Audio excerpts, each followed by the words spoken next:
This is Kim Meyer, host of Choose to Rise. Thanks for listening to the following broadcast on Public House Media.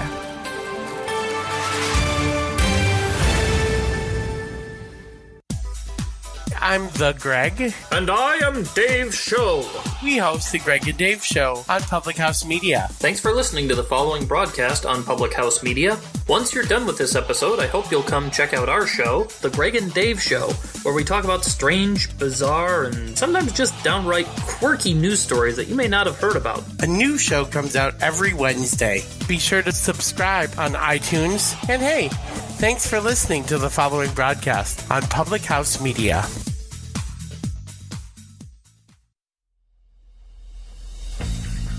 Throughout history, the course of sports has been shaped by one thing: the fans. From the moments you never dreamed of, Bobby Womack has saved the USA's life in this World Cup! Hall, the runner! Loose ball! It's good! Gonzaga! The flipper still fits! To the moments that still give you nightmares. Behind the bag! It gets through Buckner! Here comes Knight and the Mets win it! He's in! Patriots win the Super Bowl! Brady has his fifth! through the good and the bad, fans have helped change the games we watch and the players we love. They may not be the most logical people. You are a factory of sadness! I'll see you Sunday. But they know their teams better than anybody. They'll blow in the ninth. You may not always see them, but you know where to find them.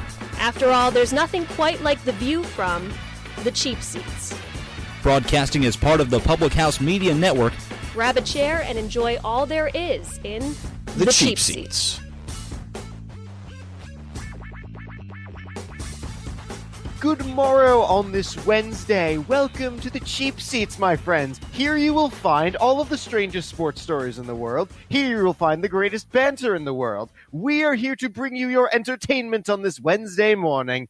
Good morrow once more. I am Max Wolpoff, joined this week by Chrsitian Heimall. Christian, do you like the fact that I'm putting on a fake accent and being completely unhelpful right now? No, I don't. I understand. It's early for you. I get that. How you doing over there?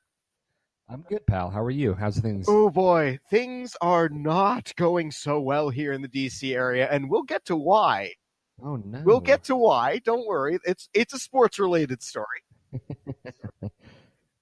So this is going to be largely a baseball show because baseball right now is heating up. It is middle of August. Playoff races are tightening up. Pretty much every division race between 1 and 3 is just about wide open in most cases. But we need to begin because, of course, I will always say, Max, how does this affect Washington? Well, glad you asked. The Washington Nationals are being walked off the field way too often. They've been walked off in consecutive games leading up to the last couple. The Cubs beat them on a walk-off grand slam. From down 3-0, they went and won 4-3. A walk-off pinch hit grand slam with 2 outs and a 2-strike count. You don't need to remind me, Christian. You really don't need to remind me. Just wanted to. Okay. So the Nationals are having some trouble right now. They joined pretty much a company of their own with how inept things are going right now.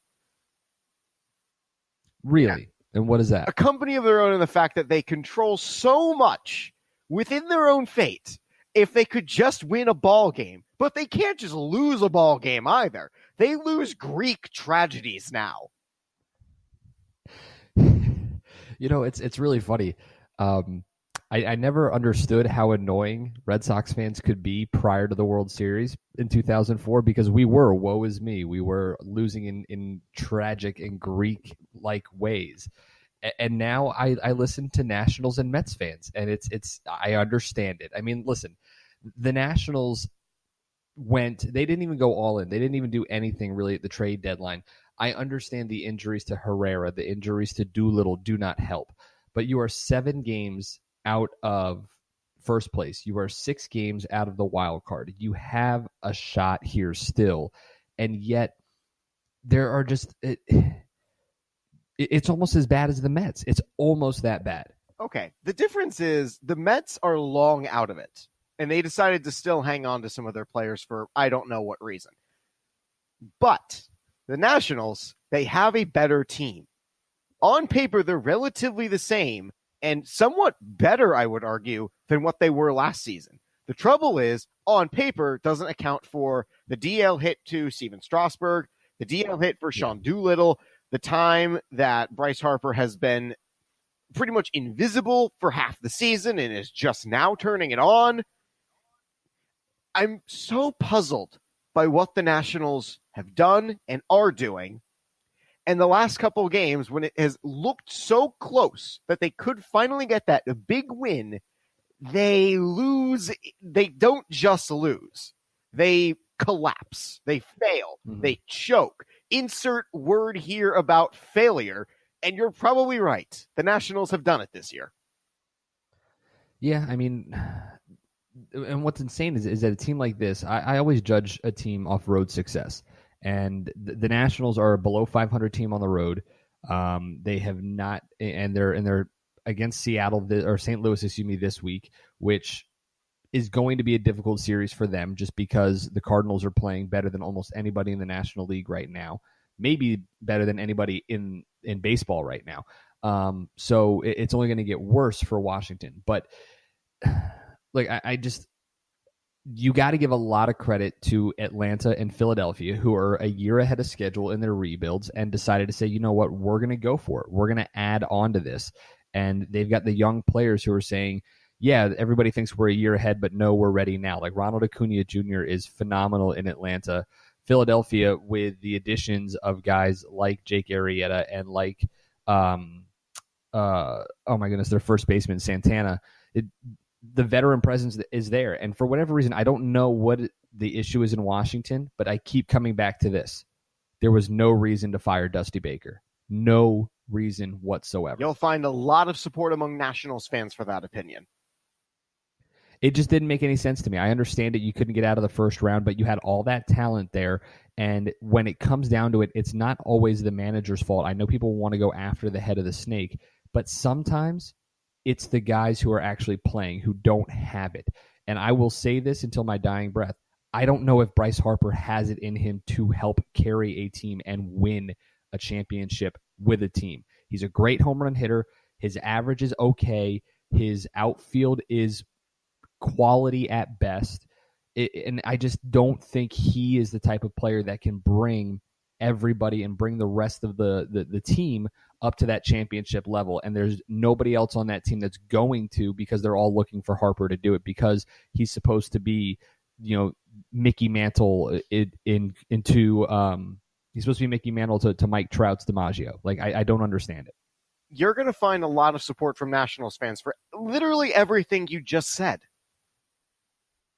It's just what I feel. And I mean, I like Harper. I really do. I think he's a great, he's a very good ball player, but I just don't think he's the guy who carries a team. And I was a little shocked to see the Nationals not trade him to try to get something for the future, because I don't think he stays in D.C. unless he felt that after his first half was so terrible from a batting average standpoint, nobody's going to want to sign him other than Washington. Now, we need to move from the NL East to the NL Central, where the Cardinals have not only played themselves back into relevancy in the playoff picture, the Pittsburgh Pirates have looked like they've fallen off a little bit of a cliff since the trade deadline. The Pirates right now are behind the Cardinals in the playoff picture after a huge surge pushed them to buy at the deadline. Are they in trouble? I don't know. I don't know how much in trouble they are. I mean, look, yes, they have been on a downslide lately, but this is a team that, again, has a lot of quality, and they weren't supposed to be this good. If they hadn't gone on that 11-game win streak prior to the deadline, they wouldn't have gone all in. They forced their GM's hand to say, you know what, we're here, we've got an opportunity, let's try it. And it didn't necessarily work out. I'm interested to see how much Chris Archer pans out for them, because I thought that was phenomenal. I thought for them to go after a couple of pieces like they did was great to see. But then again, here's my issue with Pittsburgh. Similar to Atlanta and Philadelphia, they weren't even supposed to be relevant here. And now the teams that were supposed to be relevant have, unlike Washington, remembered they're supposed to be relevant. And the Cubs and Milwaukee and St. Louis have started to figure things out. But when you talk about St. Louis, I mean, it's insane to think what they've done since they fired Mike Matheny. They fired Mike Matheny a month ago. On July 14th, they fired him. And since then, I got to look at the actual numbers and try to do math here, so it's going to take a little bit. But they have, as you said, played themselves right back into relevance. Now, for the Pirates especially, the trade for Chris Archer has gone relatively well when he's been playing. The Pirates have won both of his starts, but that's the point. For the other 10 games that he's been part of the team, he's just there. He's another dude, and he's not going to be part of the pitching rotation in those other 10 games. The team is at 500 when he's not pitching. It's nowhere near his fault, but the rest of the rotation has not figured it out for Pittsburgh. And the power numbers for Gregory Polanco have gone down. Starling Marte has kind of averaged out in a way, which hasn't helped. The Pirates are probably expecting when they bought at the deadline that they were going to get better. And they've stayed relatively the same. And that hasn't been enough, while teams like the Cardinals have gone on surges. Yeah, and I mean, and that's kind of that's kind of baseball. I mean, baseball is the law of averages to its best, and you're starting to see that the Pirates, who had such a tremendous start and such a very good, end of the first half, are starting to level out. You're starting to see that. It's what baseball does. It's why you're seeing, it's going to catch the Red Sox at some point. I don't know if it's going to catch it to the point where, it hurts them like it has Pittsburgh. But when you look at these teams that are starting to figure it out and that are starting to get better, it's the law of averages coming around. And so I wouldn't be surprised at all if you do see them pick it up again. I mean, look, there's still a month and a half left in the season. There's nothing to say that Pittsburgh can't go on another 11-game winning streak. Much like there's nothing to say that the Dodgers can't go on another winning streak here and get back into the race in the West. But or the Nationals could go on it. It's the law of averages. It will eventually catch up to some people, and the teams that are supposed to be there most likely will. I think the one exception, like we've already talked about, is the National League East, because I think Atlanta and Philadelphia both realized they were a year ahead and said, screw it, we're going for it, much like the Yankees did last year. And it almost worked out for the Yankees last year. If they hadn't had, if they hadn't run into, Justin Verlander, Cy Young reincarnated in the postseason last year, they probably would have won the World Series. So I wouldn't be surprised at all if a team like Pittsburgh does come back around. But the problem is the teams, like I said, the teams that are supposed to be relevant, Chicago, Milwaukee, St. Louis, they're remembering that they're supposed to be relevant. And the Cardinals are, I think it's like 17-9, 17-10 since firing Mike Matheny, including 10-2 in the month of August. So something's gone right there in St. Louis. Now, last bit of baseball headlines before we hit the playoff picture, and one final thing on this headline wrap-up on the cheap seats. Christian, how much would you pay for an autographed baseball? Who is it? Because I have paid a good chunk of money for certain baseballs. All right, let's just say it's multiple Hall of Famers. How much do you think you would pay? Like 11 Hall of Famers. Wait, one ball with all 11? 11, yes.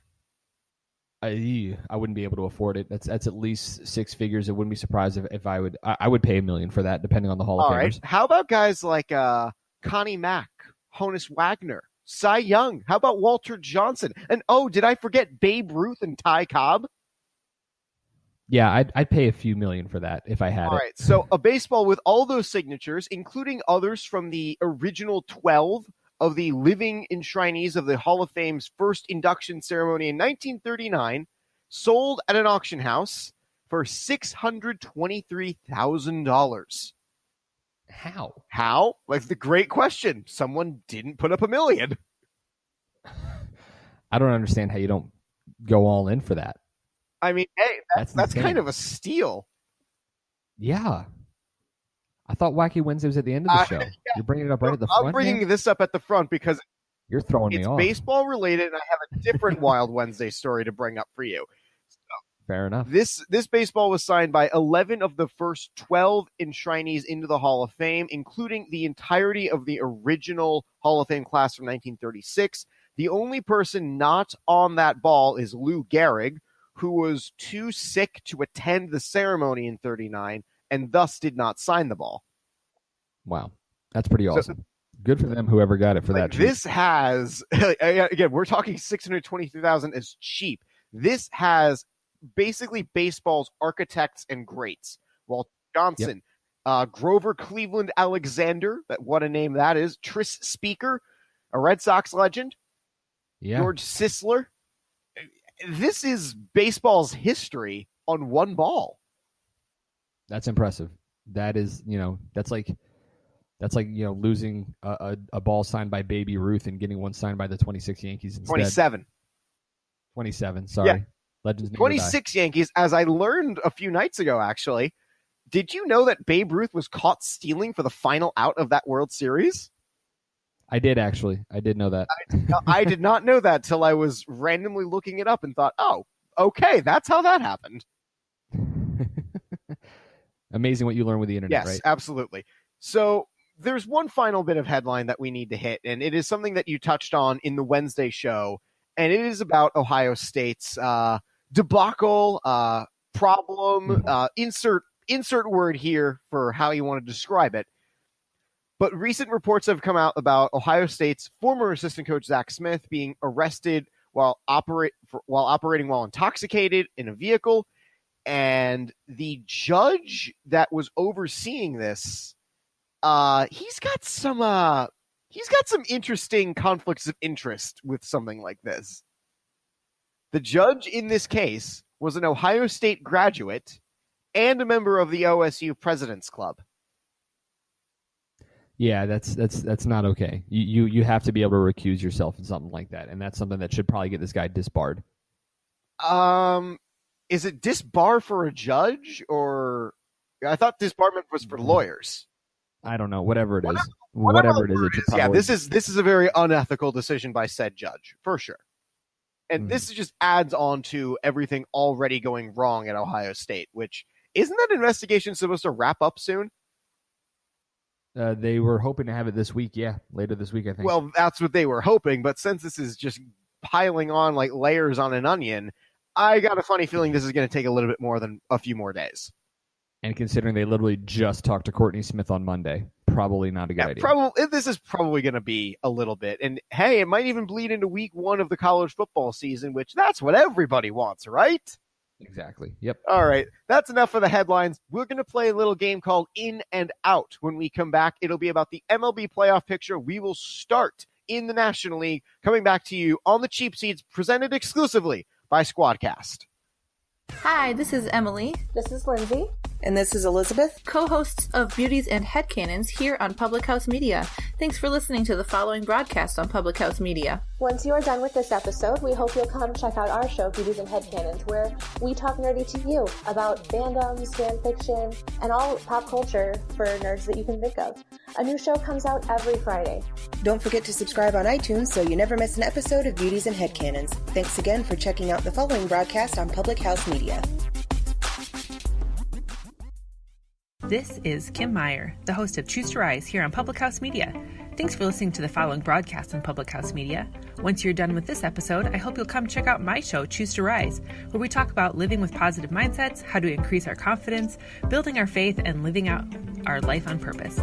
A new show comes out via podcast every Monday, Wednesday, Friday. And if you want to catch the episode live instead, stop by Public House Media around 6:45 Central Standard Time, Monday, Wednesday, Friday as well. Don't forget to subscribe on iTunes so you'll never miss an episode of Choose to Rise. Thanks again for checking out the following broadcast on Public House Media. And now, please rise for the singing of our national anthem. We're back in the Cheap Seats on Public House Media, presented by Squadcast, and in the land of technicality that is baseball, there is only one team that's out of the playoff picture completely, and they are the Baltimore Orioles. Everybody else is, in a very technical sense, still in, but there are only a few teams. The Orioles are still technically in the wild card. Good point. Good point. Yes. They just got eliminated from the division earlier than any team since the 1962 New York Mets. It's tragic how bad the Orioles are. No, it's not. Really not. I have so many Orioles fans that are friends of mine, and I talk to them so frequently about baseball, but they want to talk about nothing to do with the Orioles. Like, I'm trying to organize going to a game with a friend of mine, and the tickets are so cheap. It's so good. Like, you could go to behind home plate for $60. I used to go. I went to high school outside of Baltimore, and when they were bad, and I used to go to games front row. I sat front row 3 games in a row, 3 nights in a row against the Red Sox, front row in left field. Like, literally, Kevin Youkilis and I were like buddies for 3 nights when Uke was playing left field. Yeah, so you can tell when that was. Playing left field? Oh yeah, a couple games Uke played left. I don't remember this. Yeah, it was like 2006, 2005 maybe. Yeah, I don't remember those seasons. I think I was still on hangover from the 2004 championship, probably. Yeah, probably. Anyway, so let's start with the National League right now. The National League is the wild, wild world where everybody within the first 3 spots seems to be in contention. And even if we go to the NL Central, within the 4 spots, the Cincinnati Reds, the Miami Marlins, the San Diego Padres, and that's about it maybe for the eliminated teams. Yeah, we'll throw in the Mets in there. They're pretty much out. Everyone else is in. No, you're right. I mean, everybody else still has definitely a shot. I mean, you look at it, it's impressive to me that in the National League there are only those 4 teams that you mentioned that are under 500. You know, I mean, even in the West, you know, the Giants are still right there. And when you've got Madison Bumgarner on your team, who's getting better, you know, your chances are only going to improve. I tell you what, I've been most surprised by has been Colorado this year, and Arizona for that matter. I didn't think that Arizona would survive like this without JD Martinez. You know, I thought Arizona was going to take a hit with that. However, they still had a good team there in the desert, and they have a great pitching staff for that desert. Yeah. And Zach Greinke has become yet another great cog in that rotation. It's amazing how much we forget about Greinke, because I mean the breakdown that he had in Kansas City, and the fact that he wasn't really talked much about in, you know, his first couple of years out there, but now it's amazing to watch him. He's been very, very talented over the last couple of years. What's amazed me is that it's been so easy to forget about Greinke in the National League, where pitchers left and right are recognized in the NL much more so than the AL for a lot of different reasons. They're more important. When you have pitchers like Arrieta for the Phillies, like Scherzer for the Nationals, Arrieta back when he was on the Cubs was even up in the conversation list. For LA, they've got plenty of great starting rotation depth, and even their closer, Kenley Jensen. For San Francisco has Bumgarner, Kershaw in the Dodgers. You forget sometimes Arizona has this other guy that is ace quality. Yeah, and a Cy Young guy, too. I mean, you look at their starting rotation here, guys who have made at least 20 starts. Now, there are only 3 of them on the Diamondbacks right now, but Zach Greinke, 12, an ERA at 3, Patrick Corbin an ERA at 3.15, Godley an ERA at 4.20. Here's what's amazing, and you know, and I won't lie to you, I'm one of those guys who every single day on my fantasy team I try to find a pitcher I can pick up. I have claimed Clay Buchholz off of waivers multiple times this year, and in 11 starts he's 5-2 with a 2.67 ERA. This is the Clay Buchholz of 2011 before the neck injury. That's been great. It's been amazing. It's been amazing to see what happens with him. So, it just goes to show you that somehow out there in Arizona they have figured it out with that pitching staff. And when you look at guys like Boxberger, you look at guys, their closer. You look at guys like Avila. You look at guys like let's see who else is in there. Hirano, who hasn't been great as of late, but he's been very solid from a relief standpoint. McFarland with a 1.93 ERA in 65 relief innings. I mean, they have it figured out right now, and it's really impressive and really fun to see. Who's in and who's out in the NL West? Oof. I'm going Diamondbacks. Diamondbacks are in, everybody else is out, and I'll tell you why later. All right, okay, well, all right, we'll tell you why later. All right. We'll get the full playoff picture in gear. I respect that. I respect that. However, I'm going to go ahead and put the Rockies in with the Diamondbacks. Okay. Yeah. All right. I mean, and listen, you're not wrong there. I just think that this NL West is going to beat each other up so much to the point, and there's too many of them so close together. And the problem is they're not going to be able to catch some of the teams that are currently supplanted in wild card status. Speaking of being supplanted in wild card status, let's move to the Central, where the Brewers currently hold a wild card spot, and the Cubs hold the division. The Brewers are 3 games back. The Cardinals are 5. The Pirates are 8 somehow, because they've played themselves down, and St. Louis has played themselves up. Yeah, I mean, like we talked about in the first segment, I mean, I think the Cubs and Milwaukee have started to remember that what they're supposed to be, how talented they can be, and you're seeing it. Even though the Cubs struggled over the last 10 days, they still hold a lead over, Milwaukee. So they're really getting it together. I thought it was, I mean, it's amazing to think that guys like Chris Bryant have been on and off the disabled list. Ian Happ have struggled. Javi Baez at the beginning of the year was really struggling, and now you look at Javi Baez, and he's absolutely crushing. I mean, he's working his way, honestly, because there aren't many candidates in the National League right now. He's working his way into an MVP type year. 292, right around 300, 25 homers. He's closing in on 100 RBIs. It would not surprise me at all if Javi Baez wins the MVP this year in the National League, just because what he's done over the last 2 months is probably what is going to give Chicago the ability to win the division.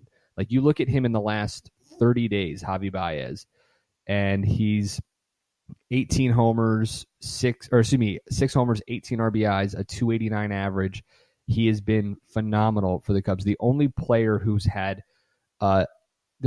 who've had as consistent as Baez have been Anthony Rizzo and Ben Zobrist. Those are the only two. So, and he's just been absolutely incredible for them over the last 2 months. Now, who's in and who's out in the Central? Cubs are in as the division champ. Milwaukee is in as one of the wild card teams, and everybody else is out. I'd venture to agree with you, but hang on. This is where things get interesting on the show. I've already said it's going to be Diamondbacks, Rockies out west. Yep. So somebody's got to miss it. I'm going to go Cubs in the Central, and that's it. Okay. Can't be wrong there. I mean, I can be wrong. You can be, but it's not a bad move. And I think I think Milwaukee made some smart moves at the start of the season. I think they have the best outfield in baseball, with Lorenzo Cain, Christian Yelich, and then that kid Santana, who's been very, very good for them. Even Brandon Phillips, when whoever this I can't remember this kid's name, this Phillips kid in center field for them. But Jonathan Villar, who now obviously plays for the Orioles, but Jose Aguilar has been great for them.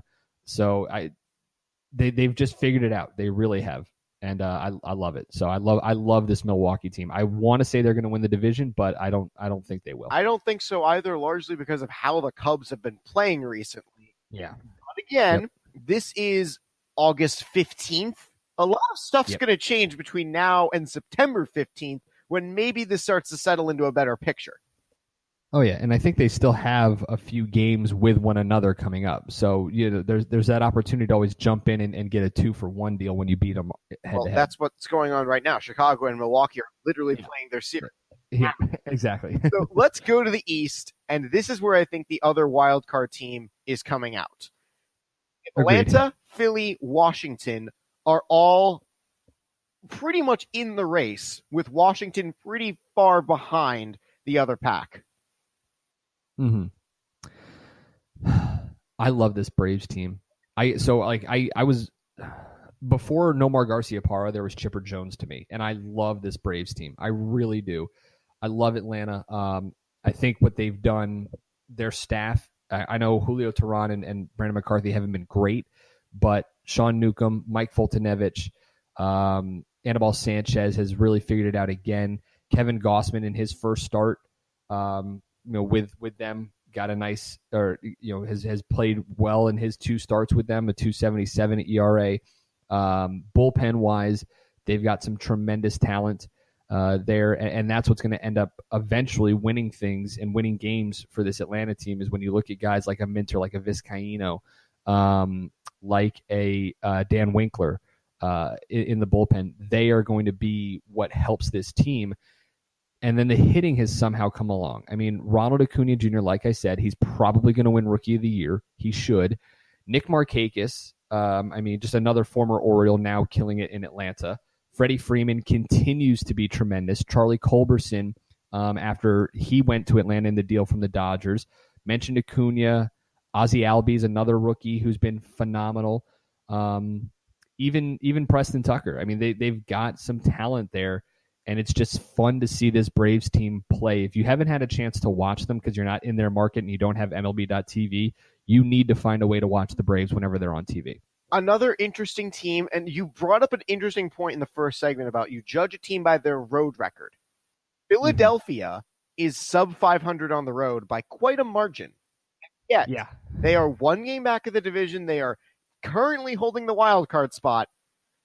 But, ooh, boy, they've got an interesting series with Boston coming up. Yeah, they do. I mean, and this series is going to really test it for them because, you got a team in the Red Sox who, I don't think anybody is disagreeing in the fact that is the best team in baseball right now. But, again, when you have a veteran presence like a Jake Arrieta, when you have guys on that squad who have been there, who have won championships before, it changes your mentality a little bit. So, yes, they struggle on the road, which is why I'm not picking them to win the division. I'm not picking them to advance very far in the playoffs. But it is impressive to see guys like Odubel Herrera, guys like Carlos Santana help them. Reese Hoskins has, Michael Franco. So they've got the talent there. They've got the veteran presence as well, which certainly helps. But that road record, it still really scares me. Now, we come to Washington. Oh boy, there are so many things that can go wrong for Washington, and they have gone wrong. Yeah. But the huge question mark heading into the last month or so of this season is when will Strasburg be back, and when will their closer Doolittle be back? Because once that happens, I'm of a firm belief. And you can call me crazy all you want. I will. But I think Washington has a shot to make this wild card spot. But Strasburg needs to come back like yesterday. He needs to have at least 5 starts. That's my thing. You can't expect him to come back with 2 weeks left in the season, get 2, maybe 3 starts, and be able to get into the wild card. It's just not going to happen in that sense. Same with Doolittle. Doolittle could have more of an impact, obviously, because he can pitch every single game and he can actually save games. But I just don't see it happening. I don't. I think the Nationals are too injured right now and too far out. I can be wrong. We've seen it before. I mean, Atlanta has just recently, in the last 10 years, blown an 8-game lead in their division to miss the playoffs. Was that 2012 that they did that? So it's not out of the realm of possibility, or 2011, I think it was. But it's just I just don't see it with how injured they are right now. For whatever reason, I am still of the belief that it will not matter. I don't understand. It's because Max. It's because your Capitals won and you're delusional. You're right. That's what it is. The Capitals won and you're delusional. Every morning I wake up and remind myself the Washington Capitals are Stanley Cup champions and anything is therefore possible. I am of a firm belief this is gonna happen, Christian. I need you to believe with me. Listen, man, the Disney princess can only get locked in the tower so often. All right, you're lost. It's done. I still think it's Braves with the division. Washington sneaks in the wild card. I got Braves win the division, and I think the Phillies end up take the wild card. But I will say this: I think the Phillies lose to the Brewers in the wild card game. This is part of the thing. Philly has to be the home team if they're going to win that wild card game, because they're not great on the road. Yeah, but you're going to have Milwaukee is a great squad. Yeah, the problem is Milwaukee is going to end up getting home field advantage because they're going to have the better record. And then you're going to have to go with, hang on, let me see here. It'll probably end up being Aaron Nola, I believe. Yeah, it'll probably be Aaron Nola against Chacin. And that'll be a fun pitching matchup. But in Milwaukee, I think that they're just going to, the Brewers are just going to be able to win that thing pretty easily at home. We'll take a quick break. And after this break, we'll get into maybe a little bit more of a solidified look at the American League, because there are not a whole lot of question marks left in the AL right now. Boston has pretty much settled the question marks in the American League. We'll talk about that on the other side of the break. You're listening to the Cheap Seats, brought to you on Public House Media. This is Sam Kirby, host of Cinema Stories here on Public House Media. Thank you for tuning into the following broadcast here on Public House Media. Once you're done with this episode, I hope you'll come check out my show, Cinema Stories, where we talk about movie and TV news and reviews, and maybe, just maybe, we'll learn a little something about ourselves. If not, then maybe I made you laugh a couple of times. I don't know. New episodes air bi-weekly on Tuesdays. Thanks again for checking out the totally spectacular following broadcast here on Public House Media. How's it going, everybody? This is Keith. And Katie, hosts of Coffee with Keith and Katie, here on Public House Media. Thanks for listening to the following broadcast on Public House Media. When you're done here, I hope you'll check out our show, Coffee with Keith and Katie, where we talk about our lives and relationship over a cup of coffee.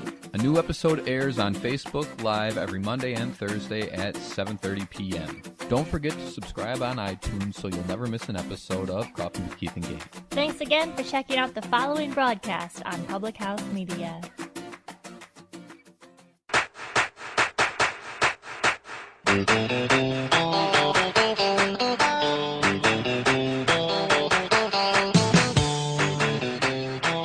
Here in the Cheap Seats on Public House Media, brought to you exclusively by Squadcast, the muddy waters of the National League have been left behind, and it's time to examine the dirty water of the American League. The Boston Red Sox. I knew you would like that transition.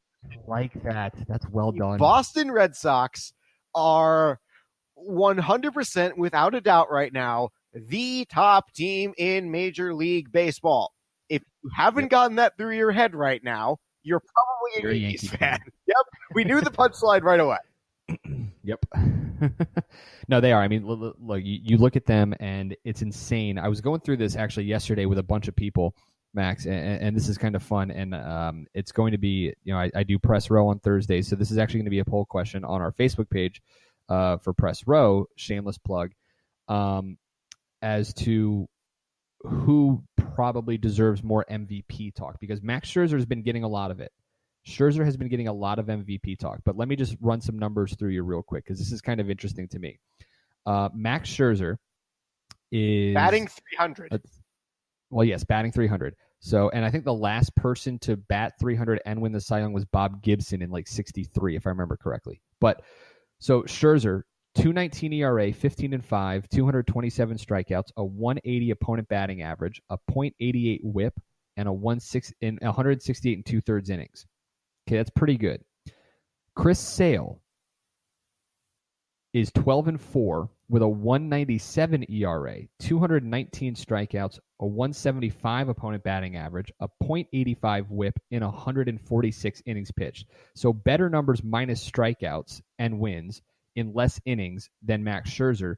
Who's more deserving of MVP talk of those two pitchers? I would argue Chris Sale, simply because he's on the best team in baseball and he's actually going to be in the playoffs, even though I hate that argument is a relevant one when it comes to deciding an MVP. I don't think he gets it because he's got two guys who are in the lineup that'll probably be more MVP caliber in JD Martinez and Mookie Betts. The thing is, it's harder for pitchers in the American League to win the MVP. For the National League, it's slightly easier because the pitcher has to bat. Right, and I think that's why Scherzer gets some room. I mean, I mentioned Javi Baez. I eventually think Javi Baez wins it because, again, even though we have seen it in the past where there are rare occasions, Alex Rodriguez in Texas, Felix Hernandez in Seattle, where you don't have to be on a playoff team to be able to win an individual award. I just think Javi Baez will eventually win that award and will eventually be the MVP, slightly over Scherzer, even though he does win the Cy Young as a clear runaway in the National League. Man, it is hard to really imagine that Scherzer's even in the MVP conversation not because of his pitching. That's taken for granted. It's because of how well he right.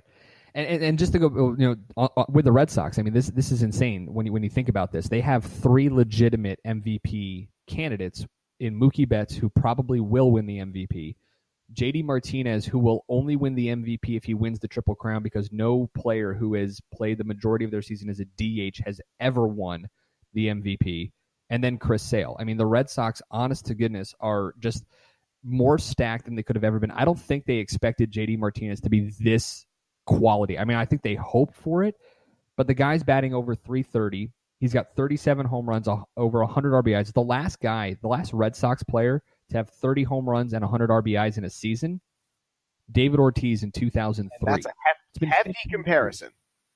Yeah, it's been 15 years, and not to mention, both guys did it in their first year with the team. So, you can only imagine how giddy Sox fans are in Boston about those kind of comparisons. You don't have to remind me. I'm going to have to move back up there for my last year. I know. I'm ecstatic to see playoffs in Boston because get ready for the. I saw a little bit of it last year when they were unceremoniously trounced by the Astros. Yeah. But I'm excited for this year because it looks like the Red Sox got a lot better. They have, and I think a lot of that, when you not only to the credit of JD Martinez, but Rick Porcello has found his 2016 form. Granted, the ERA isn't as great at 4.17, but David Price has reemerged as David Price. Now we'll wait and see what happens in the playoffs because that's always been his Achilles heel. But a guy with an ERA under 4, an opponent batting average under 250. And then you throw in, they've been able to piecemeal it together, the other 2 starts between guys like Eduardo Rodriguez, Brian Johnson, Hector Velasquez, Drew Pomeranz, and Nathan Eovaldi. Now, since they got the trade, Eovaldi in 3 starts with the Red Sox is 2-0 with an ERA right around 2. So they've got it figured out. They've got the best 3-game rotation, I think, outside of maybe Arizona. They probably have the best 3-game rotation right now in baseball. So that pretty much takes care of the East because the Yankees are double digits back. Oh. Yeah. Now, the wild card, though, is interesting, and I'm going to stick with the East here. So Boston's in. Do you think the Yankees have a shot? Yes. I mean, the Yankees take that first wild card spot. They host the wild card game. The question, I think, is who is it? Because there are 3 teams in the AL West that are really in contention. And no, I'm not talking about the Angels. They're not in contention. I still think somebody can. I don't think they will, but somebody can catch the Astros for the division. Okay. But the Yankees are 100%, and there is no doubt in my mind. There is doubt in my mind, Christian. I think, again, this is where things are going to go weird.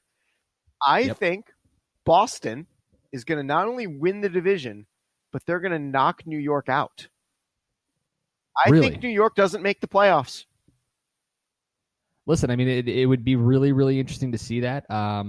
They are struggling like crazy. I mean, you watch them in that makeup game on Monday with the Mets. I mean, it's just, they were going against Jacob deGrom, who if he was playing on any team that actually was a team, he'd probably win the Cy Young. But when they get Aaron Judge back, it's going to be interesting because even with that wrist injury, to grip a bat, to make contact, it's still going to hurt. So I wonder how much that injury is going to really affect the Yankees for the long term because, again, Aaron Judge is a big catalyst for that offense, and I just don't know how effective he'll be able to be when he actually is healthy. So the AL Central, I think we're pretty well decided. It's Cleveland and Cleveland. Yeah, Cleveland and nobody else. Cleveland and nobody. And sorry, Cleveland, but you're going to get smoked in the divisional series. You're going to get absolutely wrecked. So what I find so funny about this division with Minnesota in the second place, they are more games back of the wild card than they are of the division. Yeah, and that just goes to show you how talented teams in the West and the East have been this year. I don't think anybody expected anything less out of the Central. Cleveland in a runaway, and nobody else is going to be close. I don't think people expected Seattle and Oakland to be this close to Houston in the West. And this is where we come to the West, where we have the question mark. Houston currently has the division lead. Oakland currently in a wild card spot. Seattle on the outside looking in, but a hot week away from overtaking both of them. Yeah, and they have the ability to do it too. I mean, they've figured something out. They've got some sort of magic potion with Mike Leake and Gonzalez, even though their ERAs, listen, the team ERA is atrocious. But Wade LeBlanc has figured it out. James Paxton is a lot of fun to watch. Leake and Gonzalez are at least battling there. It's insane to think that Felix Hernandez has been demoted to the bullpen, which he has been because he has just been atrocious this year in ERA over 5.5. But then when you look at what their lineup has done, Mitch Haniger is batting close to 280. Kyle Seager Kyle Seager's having a Bryce Harper type year. He's under 230, but he's driving in runs and hitting dingers. Nelson Cruz is being Nelson Cruz again. Gene Segura is finding a way to just be that guy at the top of the lineup to really dominate. And then you add in the addition of D. Gordon, in the offseason has really helped. They've got legitimately 5 guys in that lineup that can actually hurt you. So they're a lot of fun to watch. I'm excited about them. And it's weird. I don't believe in Oakland as much as I believe in Seattle right now. I know that may sound weird to some people, but I just don't believe in Oakland. And with Seattle, they have that huge question mark of what happens when Robinson Cano comes back from suspension. Yeah, and that just only adds to it. I mean, you're going to have to figure out a place to put Kyle Seager. You're going to have to figure out what you're going to do with some of the other pieces. I mean, you can look at it pretty easily, honestly, I think. And yeah, like, where's D. Gordon going to go? Are you going to put Nelson Cruz in the outfield? You're going to have him play left and have Robinson Cano DH? Are you going to have D. Gordon? Like, you can't really take guys out of this lineup right now. It's really interesting. You're going to have to honestly put Cruz in the outfield. That's the only way you're going to be able to get Cano's bat into the lineup. This is probably the huge question mark facing Seattle is, does this shake up the chemistry of the lineup and how well it's working when he does come back? Because it was only an 80-game suspension back in May, and we're approaching the end of that suspension. Yeah, you've got about 10 games left, I think. 10, something like that, like a little over a week and a half. But this is interesting. Look at Cano's stats in 39 games this year. Hit 287 with 4 home runs and 23 RBI in 39 games.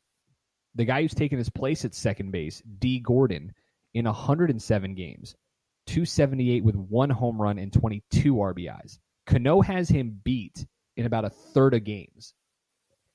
So it may not be as difficult as we think, but it would be very, very strange to see that just right off the bat, Cano displaces D. Gordon.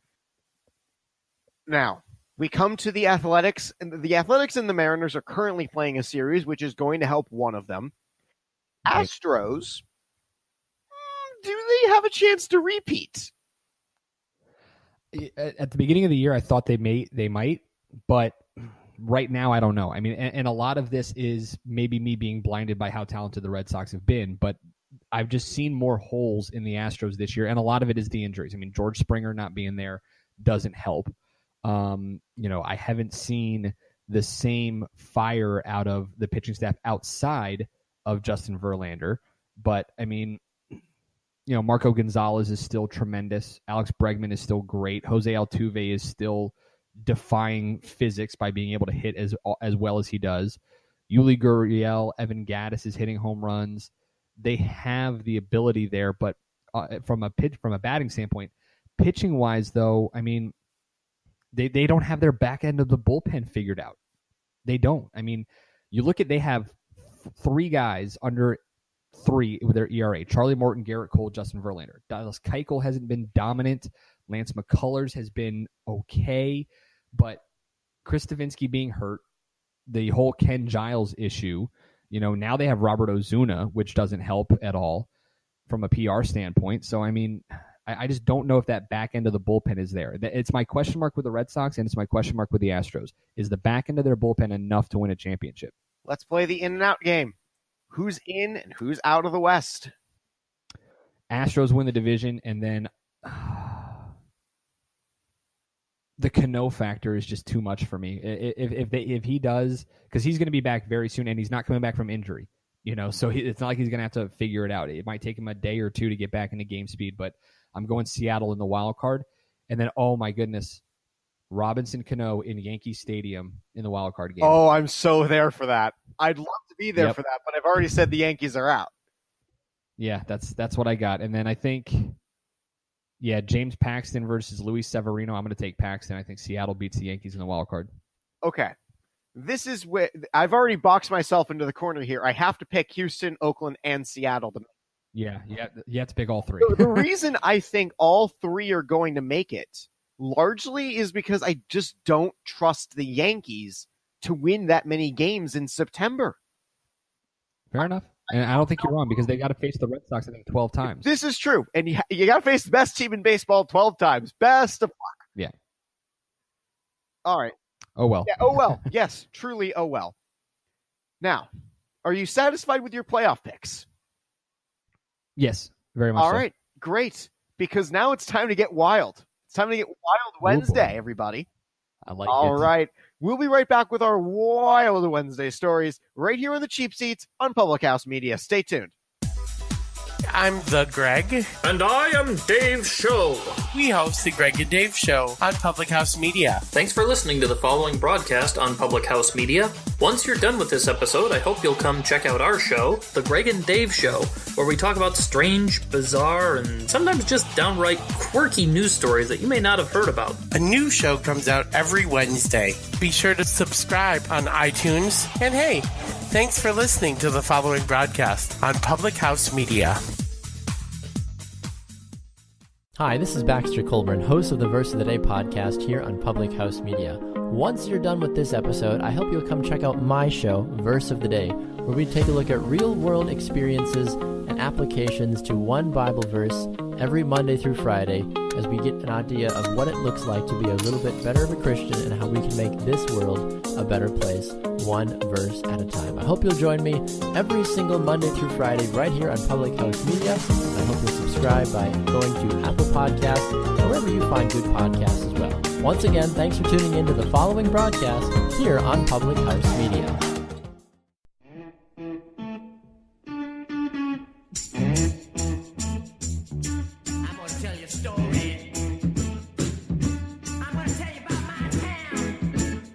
It's that time of the week where we wrap up our show with the craziest stories that we can find from the world of sports. I'm Max Wolpoff, Chrsitian Heimall is across from me. And we also have a poll question. We want you to go to our Facebook page. We just had a lengthy discussion about the state of MLB playoffs, who's in, who's out, who's contending, who's not, holes for each team. And we can't really seem to find much of a hole with the Red Sox other than the back end of their bullpen. So our poll question, can the Boston Red Sox get to 116 wins? This is the MLB record held by the 1906 Cubs and the 2001 Seattle Mariners. Can they get to that mark with just a month and a half left in the season? Yeah, and they only need about 30 of their remaining 40 games. So they need to go 30-10 roughly. You figure right around there, 31, whatever it is. Excuse me. And just for context, the Red Sox have not won 100 games since 1915 when they were 101-50 and they went on to win the World Series. They've done it twice, 1915 and 1912. They won 101 and 105 games, also won the World Series in both years. Looking at the Red Sox future schedule, after this little 2-game set with the Phillies that they've had this middle of the week, they have 21 of 40 games against teams sub 500. That's a pretty good way to pad your stats. Yeah. So you've got games, you got 3-game series against the Rays this weekend, 3-game series in Tampa, followed by a 2-game set against the Marlins, a 4-game set in Chicago against the White Sox over Labor Day. The Blue Jays at home, the Mets at home, the Orioles at home, and that's your September. Now you've got the Braves, the Astros, the Yankees sprinkled in there, the Indians every now and again. I really don't want to be that Red Sox fan who's all cocky and excited and arrogant, but I think they do it. I don't know if they beat it. I definitely think they tie it at least. They at least get to 116, just based off how bad some of the teams that they're playing are. I want to agree with you, mostly because I want to be in Boston for those columns of the Red Sox won 116 games, and Dan Shaughnessy of the Boston Globe is going to have to eat his words from when he thought that the Hanley Ramirez DFA was going to be a problem. Yeah. I want to be there for that. But I don't think they're going to hit that mark. I just don't know. I think so many of these teams want to face the Red Sox because they want to throw their best effort out there. Playing best tends to bring out better in bad teams. And that's going to be kind of interesting. The other interesting part, too, is they're going to have to figure out their rotation for the playoffs. And they might have to, throw out a rookie in there and just get blown up by the Indians just to be able to make sure that Sale is the guy pitching that first playoff game. And that Price is backing him up, and that Porcello is there, or that Eovaldi is the third guy. They're going to have to kind of finagle things a little bit. You're right. And I think that, especially when you get down to the last week of September, that big record may be huge, like a big shiny object, but it's not that important. The playoffs and winning a championship with this team as it's constructed is a lot more important than getting that big mark. So you're saying it's not so much about beating the Bulls in the regular season as it is about beating the Cavaliers in the postseason? Oh boy, we're making a basketball reference, and did I just take a shot at the Warriors? I'm going to change the subject here because I'm not interested in talking about that right now. Well, just because I don't want to get yelled at by all my Red Sox Nation fans, I'm going to say that they get the record. I will say it because I want to believe it. I want to be positive with that. Okay. Now, speaking of positive, so Christian, yes, I want to ask you something. If you were running a sports team, congratulations, you're rich. You run an English Premier League team. Woo. All right. Do you think fan attendance will factor into your profits? It should. Well, there are 10 teams that prove otherwise. So there are 10 teams in the English Premier League that if they welcomed 0 fans all of last season, they would still make a profit. That's just good marketing. That's really good marketing. No, it's called broadcast rights. Ooh, The broadcast contract has paid for most of the profits of 10 teams, and just right off the bat, it's none of the big ones. Really? Because I would have thought it'd be like Liverpool, Man City. Nope. Those two are not on there. Tottenham is the only one on there that is even remotely among the top Premier League teams conversation. Leicester City, West Brom, Burnley, Southampton, Everton, Bournemouth, Swansea, West Ham.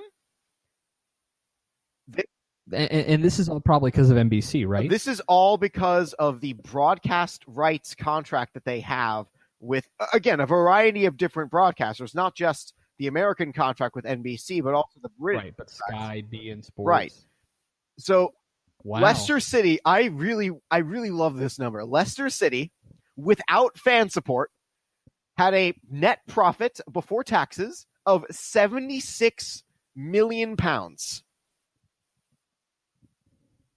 That's unbelievable. Yeah, they could have played in an empty stadium for all of their home games and still made a lot of money. I think the Orioles need to call somebody up at Leicester and try to figure out how they can still make money despite not having any fans in the ballpark, because they actually don't have any fans in the ballpark. Because I can find $60 tickets to sit right behind home plate. I'm going to do that because I want to enjoy a cheap baseball game with my friends from high school. That's incredible. That's so funny. It's so strange to really look at, like, AFC Bournemouth, their share of profit from broadcast is 91%. Like, of their profits, 91% are from the broadcast contract. Just under 4% are from ticket sales. Wow. So, kids, you don't need to run a good operation and sell tickets, all you need is a good TV contract, and your team's going to make money. Certainly helps. It certainly helps. All right, Christian, what have you got today? So I've got a couple of ones just because it's kind of funny to me. Like baseball's tremendous, and you see things that you would never expect to see. And we had two of that in the last couple of days. I hate to bring it back up to you, but David Bodie, his walk-off pinch hit grand slam with 2 outs and with 2 outs in the ninth inning on a 2-strike pitch was the first time that's happened since a Cubs player did it in 1968. The last person to do it, the last Cubs player to hit a walk-off grand slam for the team's first runs of the game was Ron Santo. It's called the Ultimate Slam, by the way. The Ultimate Slam is a walk-off grand slam with your team trailing by 3 down to its last strike. So Ron Santo was the last one to hit a grand slam, a walk-off, as the team's first runs of the game. Last Cubs player to do it in 1968. The last time, however, that the Ultimate Slam happened was in 1996, which I didn't realize it was that soon, when Chris Hoyles of the Baltimore Orioles did it on May 17th against the Mariners, and then Hall of Famer Alan Trammell did it on June 21st, 1988 against the Yankees. Those are the three that have done it in the last 30 years. So that's insane to think. By the way, Matt Vasgersian's walk-off call was hilarious. I don't know if you had a chance to hear it. I watched that because again, me being the Nationals fan, I was watching this thinking, how are the Nationals going to lose this game tonight? But to hear him scream Santa Maria, like right as the ball landed, that was hilarious to me. Anyway, so you had that, which is just kind of wild in the sense that you're literally down to your last possible strike, and you're down 3-0, and you hit a walk-off grand slam. That's insane. But then you had something happen on Monday, just as interesting. Ronald Acuna Jr., who will be the NL Rookie of the Year, hit home runs to lead off both games of a doubleheader against the Miami Marlins, giving him 4 home runs in 4 straight games. He is the youngest player in the live ball era since 1920 to homer in 4 straight games, and he is the first player since Brady Anderson of the Baltimore Orioles to lead off a doubleheader with home runs in each game. First guy since 1999. And before Brady, it was Ricky Henderson in 1993. Man, that's a throwback.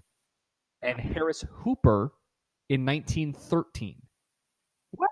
So Ronald Acuna Jr. is already joined a list with 2 Hall of Famers at 20 years old. So baseball just provides the most wild things in the world, and I absolutely love it. Yeah, I mean, baseball is the land of wild statistics. Yep. All right, Christian, any other last parting words before we all send them on their way for the week? Red Sox are the greatest team ever. Oh, boy. You just angered about half our audience, but thanks a lot, Christian. Good. They can come yell at me on Mondays. Absolutely. No, they can come yell at you on your award-nominated podcast, Press Row. They can do that too. They most certainly can do that if they want. All right. Thank you again to Chrsitian Heimall for filling in for Keith Haney this week. We will be back next week. We'll have more shows on Friday and on Monday for you because that's how we roll in the cheap seats. Thanks again for tuning in this week. It's been wild. It's been great. And we'll be back next time around. I'm Max Wolpoff. Have a great week, everybody.